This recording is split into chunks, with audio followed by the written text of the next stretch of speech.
اسی وادی سے نکل کر آپ صلی اللہ علیہ وسلم نے اخلاق کا درس دیا، لوگوں کے دلوں کو جوڑا، لوگوں کے ظلم سہے لیکن ان کو معاف بھی کیا، جو عورتیں جن کے حق چھینے گئے تھے ان کا حق دیا، غلاموں کا حق دیا جن کو جانوروں سے بھی بدتر سمجھا جاتا تھا،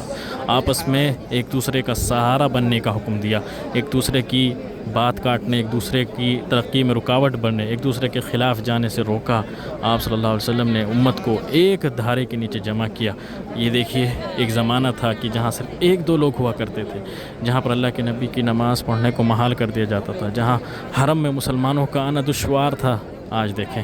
ایک سمندر ہے، ایک لمبی تعداد ہے، لمبی چوڑی تعداد ہے، اور آج کا دن بطور خاص جمعہ کا دن ہر دن اللہ کے نبی صلی اللہ علیہ وسلم پر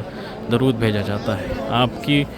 اذان میں آپ کا نام پکارا جاتا ہے، اس نام کو کوئی دبا نہیں سکتا، اور آج بطور خاص جمعہ کے دن سب ہم اللہ کے نبی پر درود بھیجتے ہیں۔ اللہم صلی علی محمد وعلی آل محمد کما صلیت علی ابراہیم وعلی آل ابراہیم انک حمید مجید، اللہم بارک علی محمد وعلی آل محمد کما بارکت علی ابراہیم وعلی آل ابراہیم انک حمید مجید۔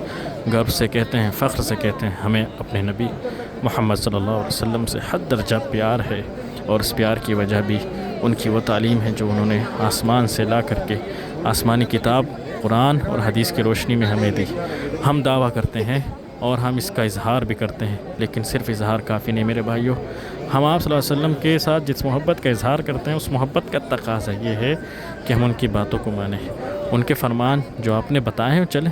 نماز پڑھنے کا حکم دیا، نماز پڑھیں، زکوٰۃ دینے کا حکم دیا ہے، مالدار ہیں تو زکوٰۃ دیں، مالدار ہیں تو حج کریں، مالدار ہیں تو غریبوں کی مدد کریں، اپنے رشتہ داروں کا خیال رکھیں، اپنی بہن بیٹیوں کا حق ادا کریں، ان کی وراثت میں ان کا حق ہے، ان کو حق دیں، یہ محبت کا حق ہے۔ آپ محبت کا دعویٰ کرتے ہیں لیکن ہماری مسجدیں ویران ہیں، مسجدیں خالی ہیں، محمد رسول اللہ کا نعرہ لگایا جاتا ہے، مسجدوں سے اذان دی جاتی ہیں، لیکن مسجدیں ویران ہیں، بہن بیٹیوں کے حق سے محروم کر دیا جاتا ہے، بڑوں کی عزت نہیں، چھوٹوں پر رحم نہیں، شفقت نہیں، تو ہم کس منہ سے دعویٰ کرتے ہیں کہ ہم حضرت محمد صلی اللہ علیہ وسلم سے محبت کرنے والے ہیں؟ آپ صلی اللہ علیہ وسلم سے محبت کا تقاضا یہ ہے کہ آپ کی ہر بات کو مانا جائے، آپ کے ہر حکم پر چلا جائے، آپ نے جو اخلاق کا درس دیا ہے اس اخلاق کو فالو کیا جائے، اس کو عام کیا جائے، تبھی اس محبت کا حق ادا ہو پائے گا، نہیں تو زبانی طور پر صرف کہہ دینے سے یہ کافی نہیں ہوتا، بلکہ ہمیں کر کے بھی دکھانا ہے، تبھی دنیا ایکسیپٹ کرے گی کہ واقعتاً اللہ کے نبی صلی اللہ علیہ وسلم ایک اچھے انسان تھے، کہ جن کے فالوورز، جن کے ماننے والے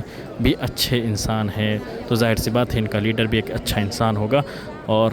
ہمیں اپنے آپ کو قابو میں رکھنا ہے، اپنے آپ کو حکمت کے ساتھ چلانا ہے، اور جیسا کہ کہا محبت کا دعویٰ دم ٹھوک کر کے کریں، خم ٹھوک کر کے کریں، لیکن ساتھ ہی ساتھ اس پر عمل بھی کریں، دکھائیں عمل کر کے کہ واقعتاً صحیح معنوں میں ہم اللہ کے نبی صلی اللہ علیہ وسلم سے محبت کرتے ہیں۔ اللہم صلی علی محمد وعلی آل محمد کما صلیت علی ابراہیم وعلی آل ابراہیم انک حمید مجید، اللہم بارک علی محمد وعلی آل محمد کما بارکت علی ابراہیم وعلی آل ابراہیم انک حمید مجید۔